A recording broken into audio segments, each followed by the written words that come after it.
Men in their 20s and 30s should not be experiencing these low T symptoms. And yet it's pervasive. I mean, I see it in the gym, I see it in clinic. They're tired, they're fatigued, their libido's down, their sex life is terrible, they're losing their erections. So if you're listening right now, if you are a man and you are experiencing one of these symptoms, it might be time to go see a men's health expert, to go see your local urologist, to reach out. But prevention would have always been cheaper. It would have always been easier to prevent getting low T, to prevent the extra wrinkles, the extra stress, and so forth. Yes, the body is more resilient when it's young, but prevention is always easier than treating a problem that has now cracked. Guys, welcome to the Gentleman's Vault. I'm your host, Dr. Goodman, and this is episode 2. Stay tuned. We have an exciting episode where I'm going to talk about the issues that affect men and why being a man is so hard in the modern age.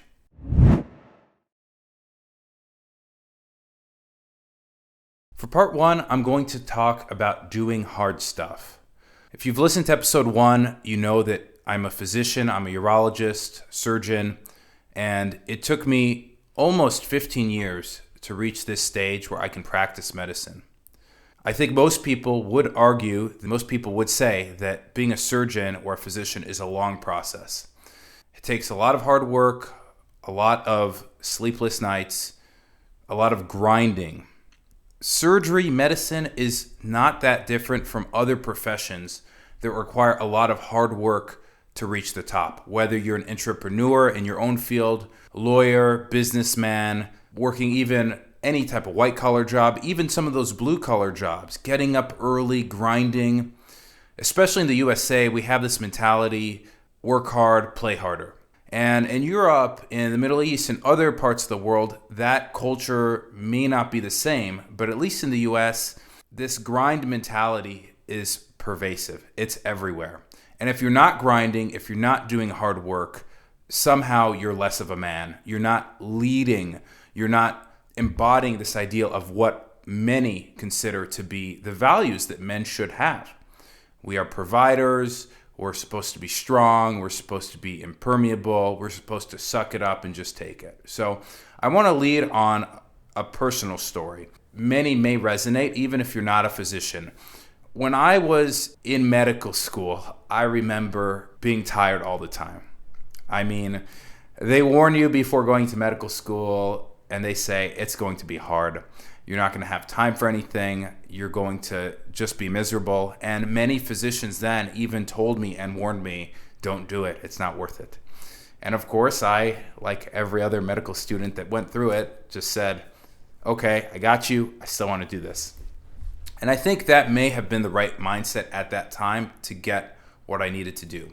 But medical school was horrible on my health. I developed an autoimmune condition, whether it was the stress of that time period that brought it on, I'll never know.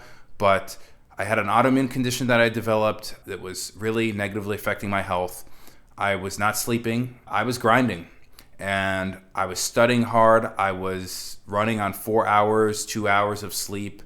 I remember being so tired one time that I was in clinical rotation where I was like retracting, holding something.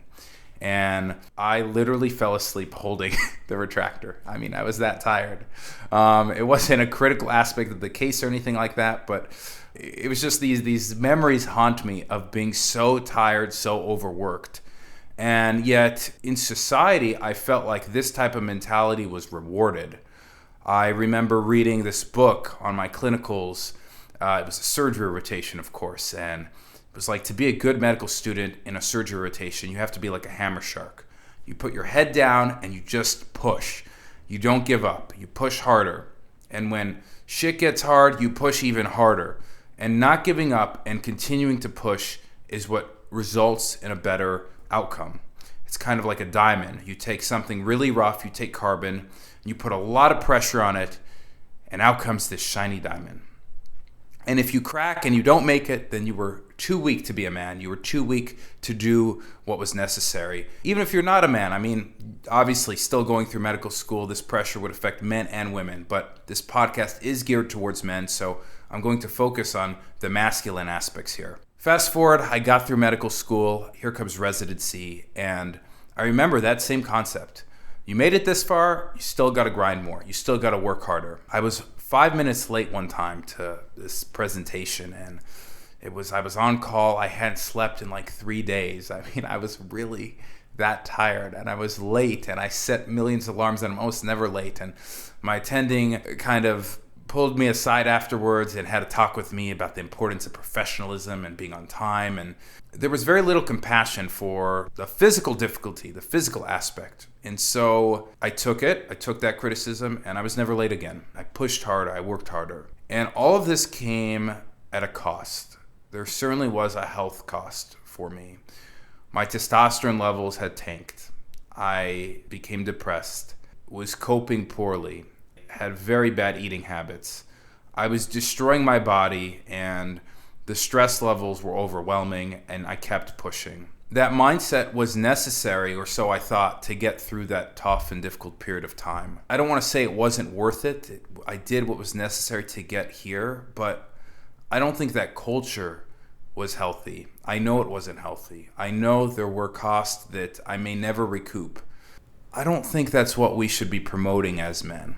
That's my personal story as to how the negative consequences of a profession that is stressful, is hard, was negatively affecting me as a man. And during this time period, I'll note, it was very hard for me to talk to other people about this, because this is normal. This is what any hard professional does. And that's what's necessary to get to the next level. I wasn't looking for sympathy. I knew what I signed up for. But that's my personal story. I got through it. I pushed through. But now in part two, I really want to shift gears. Now that you understand that, of course, I've gone through something like this, I want to talk about why this is so bad from a health perspective, and why this negatively affects both the emotional and physical aspects for men.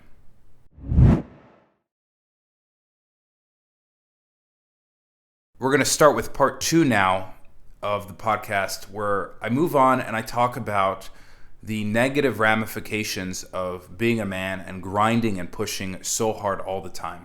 In part one, I told you a personal anecdote, personal story of how I was grinding as a medical student and resident to become a physician, to become a practicing urologist. But now I want to move and shift gears and talk about what I see in men every week. In my clinic, I see 40, 60 men every week at least, and a good chunk of those are men in their 20s, 30s, and 40s, 50s, and so forth. Certainly, one would argue 20s and 30s the prime of your life. And I see more and more men coming in with the symptoms of hypogonadism, low testosterone, unbeknownst to them. Men in their 20s and 30s should not be experiencing these low T symptoms. And yet it's pervasive. I mean, I see it in the gym, I see it in clinic.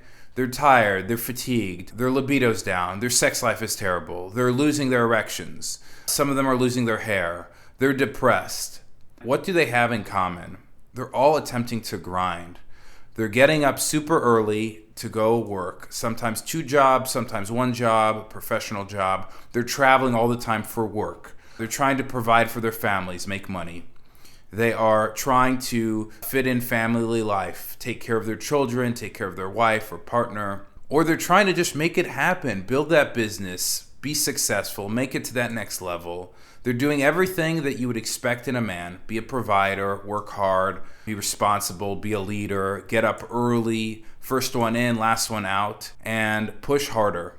If they're not pushing harder, if they're not doing these things, they're labeled as lazy, unmotivated, less of a man. They're not appealing to women. But at what cost? I test their labs and their testosterone's low. They have secondary hypogonadism. Their cortisol levels are through the roof. They're getting fat. They're becoming insulin resistant. They're doing all these things and they can't even relax because their body is being stressed. It's like a little bit of stress results in good outcomes. Your body can recover from that. And I talk to many people. I have a background in bodybuilding, so for those that are into training, I'm a very big advocate of a lower volume approach, giving just enough to grow. But you give too much and the body crumbles. And this is what I see day in and day out when men come to me in the clinic. Why are we promoting this culture of work hard, push hard at the cost of having terrible health outcomes? And the irony of this is that when you do get through that hump, your best years of your life, your 20s and 30s, when you are physically most prime and you've pushed the hardest, you get into your late 30s, your 40s, where you can maybe start to reap the benefits of all the hard work you did. But you're now in your midlife crisis. You are now past the midpoint. I would argue you've hit 40, average life expectancy. I mean, let's be real, it's in your 80s. And now you've had 10, 20 plus years of health detriment because of this high stress. So now you pivot. Now you try to really focus on health. You try to focus on those things that are important. But prevention would have always been cheaper. It would have always been easier to prevent getting low T, to prevent the extra wrinkles, the extra stress, and so forth. Yes, the body is more resilient when it's young, but prevention is always easier than treating a problem that is now cracked. It's easier to prevent a wrinkle than it is to remove a wrinkle. It's no irony that we see when folks do have wealth. Look at people like Jeff Bezos, Elon Musk. I could name tons of other billionaires. What are they doing with their money? Well, they all start to invest in themselves. They realize that the most important asset they have is their body. It's the first vehicle you get. God gives you this body and you only have one of them. It would be so negligent and silly to then invest in your house, your home, your nice cars if you weren't investing first in your body. And so they pivot all their resources towards improving their health, improving their body, maintaining what they have. And you can get results in later years, but gosh, they would have saved so much. They would have been in such better physical and mental shape had they simply just done these things earlier. And so I started this podcast because I wanted to make awareness for these health issues, both the psychological and physical. And this is what I see every single week in the clinic. So if you're listening right now, if you are a man and you are experiencing one of these symptoms, it's not in your head. It might be time to go see a men's health expert, to go see your local urologist, to reach out, to start to address these issues now so that when you are in your 40s, 50s, or if you're older in you're later in life, you're older, it's never too late. But the earlier you start to delve into these issues, check your hormones, kind of see where things are, the better you're going to be in the long term.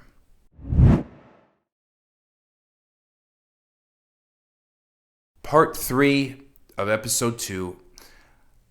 I've talked about my personal journey. I've talked about how hard stuff results in poor health outcomes for men. And now I kind of just want to lead with what I would do if I could do it all over again. If you're a young person listening, if you're just curious as to what I'm doing now, how would I ensure that I was able to grind, that I can do all the hard stuff and not result in poor health outcomes? How would I have prevented my low testosterone and maybe even my autoimmune condition and all these poor health outcomes that I see guys develop because of this grind culture? What would I do? What am I doing now to prevent that? Well, first of all, I would understand that all of the things that I'm stressed about in the now are somewhat trivial. And what do I mean by this? When people look back in hindsight and they say, gosh, that one talk I had to give was so stressful. That one incident I had, that one business deal, that one time I was studying for that test where I thought it was the end of the world. If I could go back to my younger self, I would tell myself, hey, those things are trivial. You're not going to remember them. Do the best you can. Don't beat yourself up. And don't spend one extra iota of time stressing about it. Easier said than done, but I would do that. But the foundation of that would have been sleep. If I could go back and change one health outcome that I would have always prioritized, it would have been my sleep. It's the first thing to go, and there are some select situations where I would say sleep is certainly harder to obtain. But I would go back and make the conscious decision that sleep is the foundation and the basis of everything.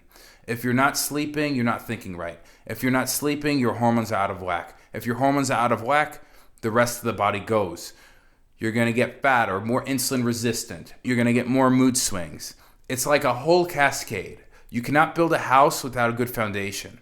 So if I could go back in time and change one thing, I wouldn't be, not that I was ever a partier late at night, but I would be prioritizing sleep as number one. I would prioritize it over studying. I would be prioritizing it over exercise. I would be doing everything I can to ensure that I had good sleep. I would practice good sleep hygiene, and I would take that most seriously. In the grind culture, in the medical culture, we throw away sleep first. We stay up, we drink more coffee, we use stimulants, and this is what we promote in schools and education and so forth. That throwing away sleep is somehow acceptable. But that's what I would do differently first.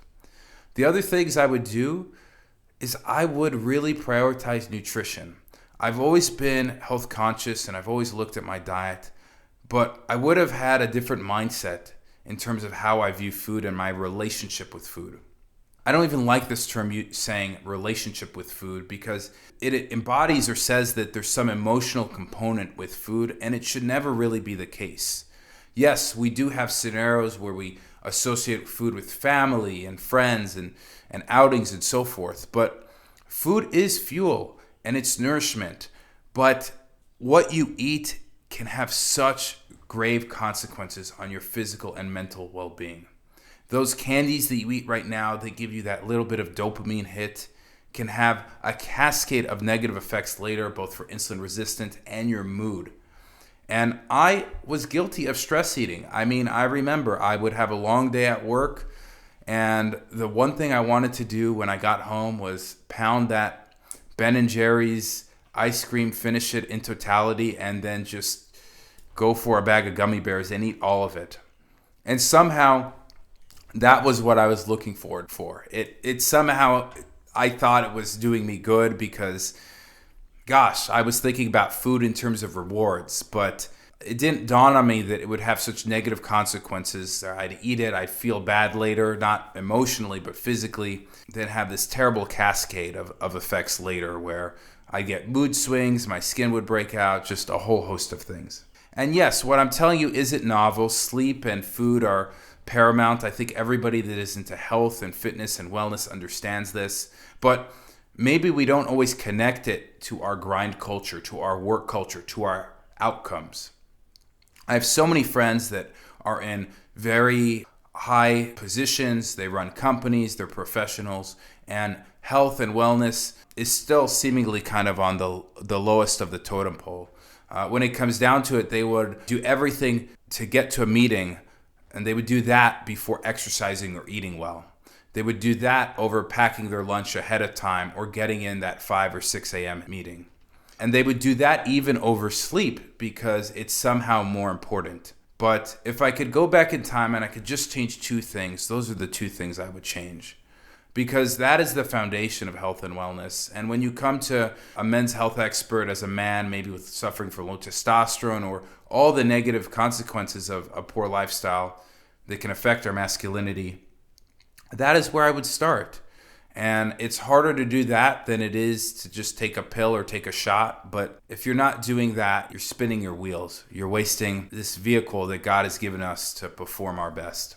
Guys, if you're still listening, thank you so much for tuning in for episode 2 of my podcast with the Gentleman's Vault. I'm your host, Dr. Goodman. I have many more episodes coming where I talk about issues that affect men's health. Our next episode is going to be talking about regenerative medicine, so please stay tuned. And as always, hit that subscribe button, follow me both here on YouTube and on Instagram and TikTok. I'd love to hear from all of you. Take care.